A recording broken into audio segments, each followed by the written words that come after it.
We're going to talk about how to find a confidence interval for a population mean, and also how to easily find a z-score that will help you to get the confidence interval, and also determining the value of the margin of error, also known as the error bound for the mean.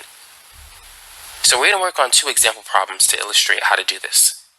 Number one, the average test scores in a physics class is normally distributed with a standard deviation of 5.4. 50 scores with a sample mean of 79 were selected at random. Part A. Find a 95% confidence interval for the population mean test score. Go ahead and try this problem if you already know what to do.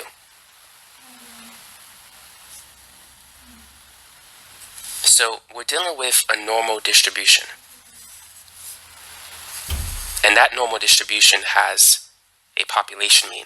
We don't know what the mean is. However, we can estimate the population mean by means of a confidence interval. We know the standard deviation of the population, that's 5.4. The sample size is 50. 50 scores were selected at random. And the sample mean, x bar, is 79. So with this information, how can we construct a 95% confidence interval? The population mean, mu, is going to be between x bar minus z alpha times sigma over the square root of n.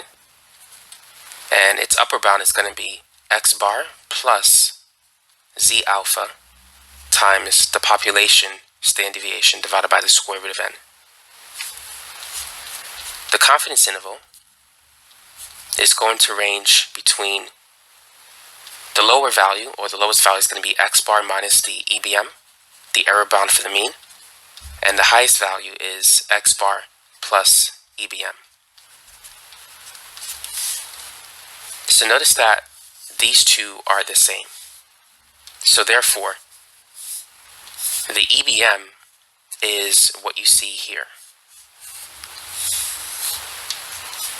The error bound for the mean is z alpha times sigma over the square root of n.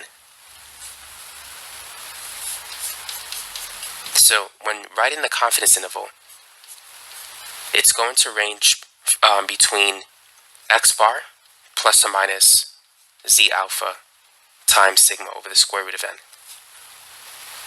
Now the first thing we need to do is determine z alpha. Z alpha is going to be somewhere to the right of the mean. And the area that corresponds to z alpha is going to be the area to the left of z alpha. So the area of the shaded region highlighted in blue. Now there's a formula that can help you to calculate that area to the left. And here it is. The area to the left is going to be the confidence level expressed in decimal form plus 1 divided by 2. So the confidence level is 95%. So that's 0.95 as a decimal. So this is going to be 1.95 divided by 2. And so you should get 0.975 for the area. So that's the area of the shaded region. It's 0.975. Now what you need to do is you need to take the positive z-score table and get the z value that corresponds to this area. Now there's a lot of different z-score tables out there, but you want to use the one where it gives you the area from the left, not the area from the right. So keep that in mind. So using the appropriate z-score table, if you search for the area of 0.975, you should get a z-score of 1.96. So once you have that, you can now plug it into this expression.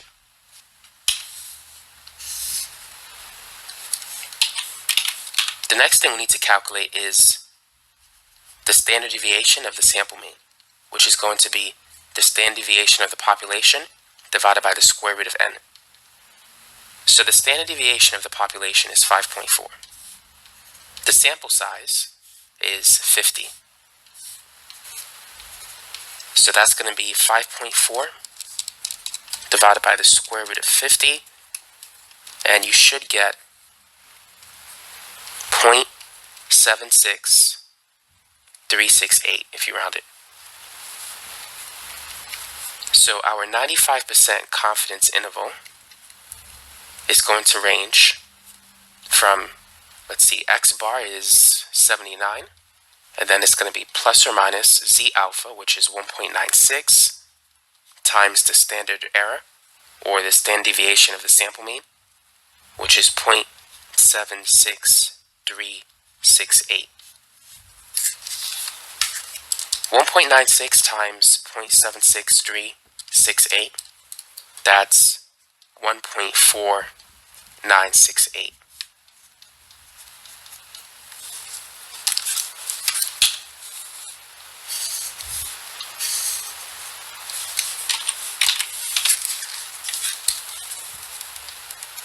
So the lowest that the mean is going to be in this 95% confidence interval is going to be 79 minus 1.4968. So that's 77.5032. And the highest is going to be 79 plus 1.4968. And so that's going to be 80.4968. So this right here is our answer for part A. So that is the 95% confidence interval. We could say that we're 95% confident that the mean for the population, or the mean of the average test scores in this physics class, is between 77.5032 and 80.4968.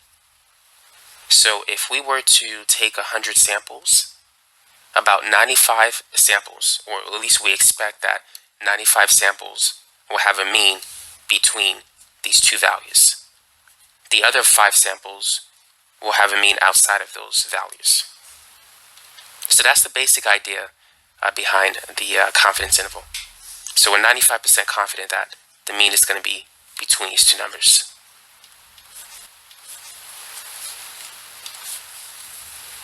Now, what about part B? What is the value of the margin of error?